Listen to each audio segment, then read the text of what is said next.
लखीमपुर खीरी के मुस्तफाबाद का नाम अब होगा कबीरधाम। सीएम योगी ने की घोषणा। जी हां, लखीमपुर खीरी जिले के मुस्तफाबाद में स्थित कबीरधाम आश्रम में आयोजित संत असंग देव महाराज के 3 दिवसीय प्रकोत्सव कार्यक्रम में सोमवार को सीएम योगी ने शिरकत की। इस दौरान मुख्यमंत्री ने संतों के सानिध्य में न केवल सरकार की उपलब्धियों का उल्लेख किया बल्कि ऐतिहासिक घोषणा भी की। उन्होंने कहा कि अब मुस्तफाबाद कबीरधाम के नाम से जाना जाएगा। सीएम योगी सोमवार सुबह करीब 11:30 बजे हेलीकॉप्टर से मुस्तफाबाद पहुंचे।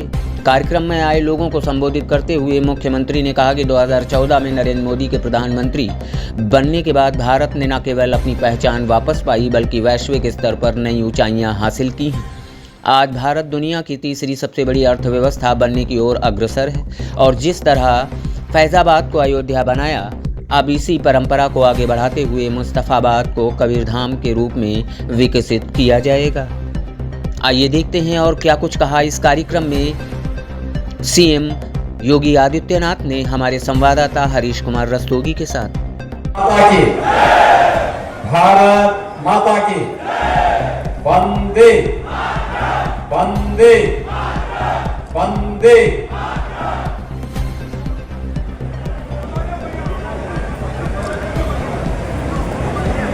कबीरधाम आश्रम में पूज्य संतों के स्मृति प्रकटोत्सव मेला, जिनका सानिध्य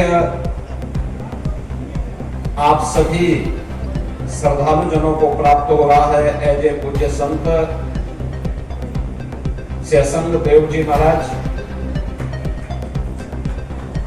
उत्तर प्रदेश सरकार में मंत्रिमंडल के मेरे सहयोगी, प्रदेश सरकार में सूक्ष्म लघु मध्यम उद्यम खादी और ग्रामोद्योग विभाग के मंत्री श्री राकेश सचान जी, प्रभारी मंत्री लखीमपुर खीरी श्री नितिन अग्रवाल जी, श्रम और सेवा योजन के राज्य मंत्री श्री मनोलाल कोरी जी, माननीय विधायक गोला गोकर्णा श्री अमन गिरी जी, माननीय विधायक श्री रोमी साहनी जी, माननीय विधायक श्री लोकेंद्र प्रताप सिंह जी, माननीय विधायक प्रयागराज बना रही है और मुस्तफाबाद को फिर से कबीरधाम स्थल बना करके उस गौरव की पुनर्स्थापना के कार्यक्रम के साथ आपको जोड़ रही है। आप सोचो, आपकी पहचान को समाप्त कर दिया जाए, आपके सामने अस्तित्व का संकट खड़ा हो जाएगा। ये जो पहचान थी, यह भी अस्तित्व के से जूझते हुए समाज के लिए उसी प्रकार के षड्यंत्र का हिस्सा था।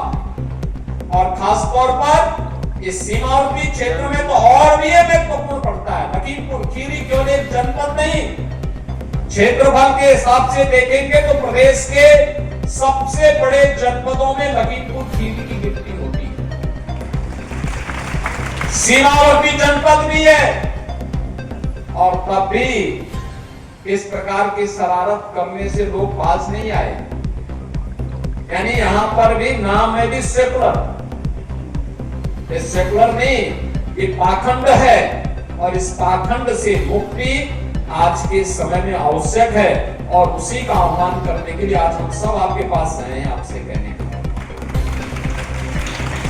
मुझे अच्छा लगा बहुत सारी चीजों को लेकर के, अपनी गुरु परंपरा और संत कबीर दास जी की वाणी को सामने रख करके, पूज्य संतों की वाणी को सामने रख करके, पूज्य संत असंग देव जी महाराज लगातार जन चेतना का संचार करने के लिए इस लखीमपुर खीरी के माध्यम से और कबीर आश्रम से जुड़े हुए सभी मठ और मंदिरों के माध्यम से इस भाव का संचार कर रहे हैं।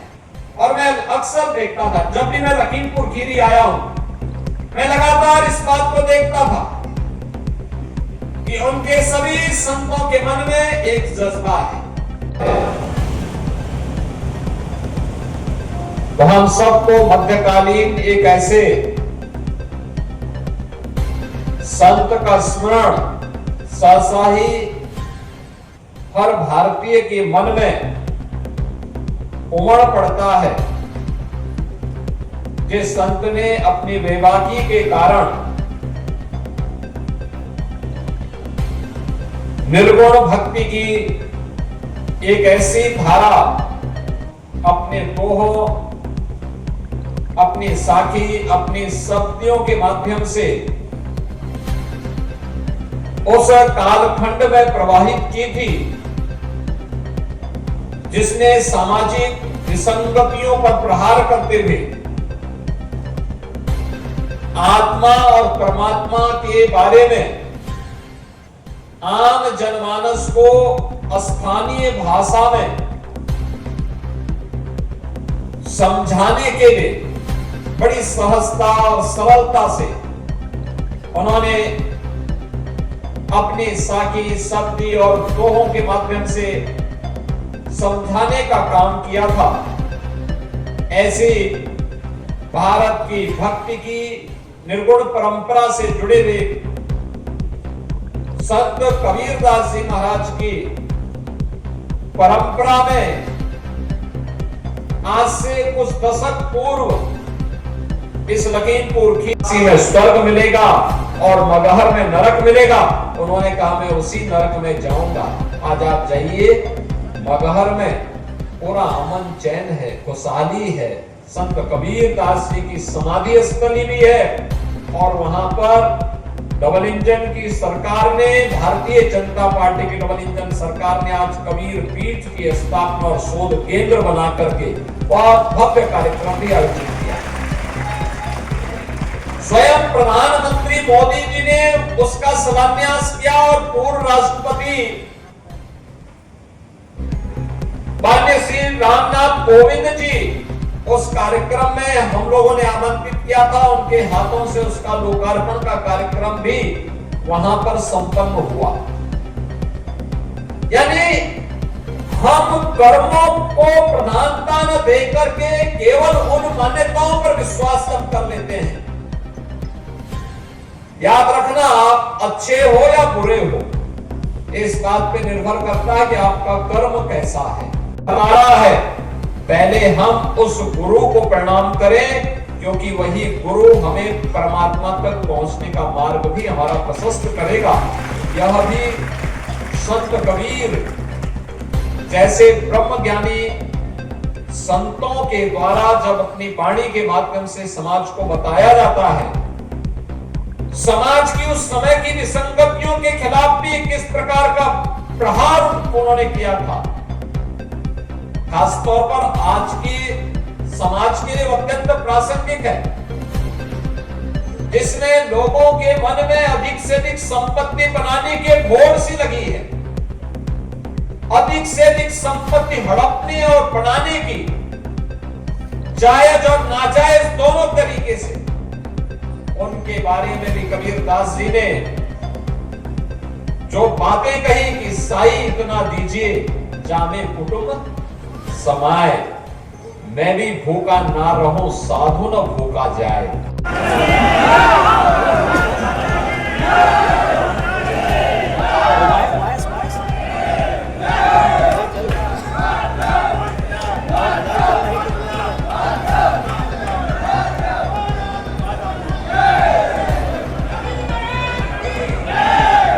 भारत माता की 6 करोड़ से अधिक श्रद्धालु दर्शन करने के लिए आया था। 6 करोड़ से अधिक श्रद्धालु अकेले अयोध्या धाम में, जिस अयोध्या में बामुश्किल कुछ लाख श्रद्धालु आ पाते थे, आज गत वर्ष 6 करोड़ श्रद्धालु आए थे और इस वर्ष पे संख्या और भी बढ़ेगी, क्योंकि प्रयागराज महाकुंभ के कारण 13 जनवरी से लेकर के और 27-28 फरवरी तक हम लोगों ने देखा कि प्रतिदिन 10 लाख श्रद्धालु अकेले अयोध्या धाम में आता था दर्शन करने के लिए। बहनों और भाइयों, ये बातें इस बात को दिखाती हैं कि हम जब भी प्रयास करेंगे उसके परिणाम आएंगे।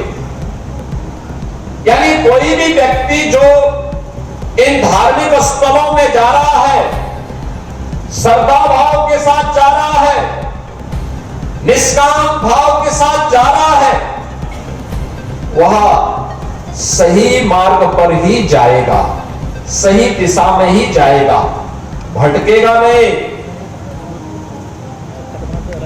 किसी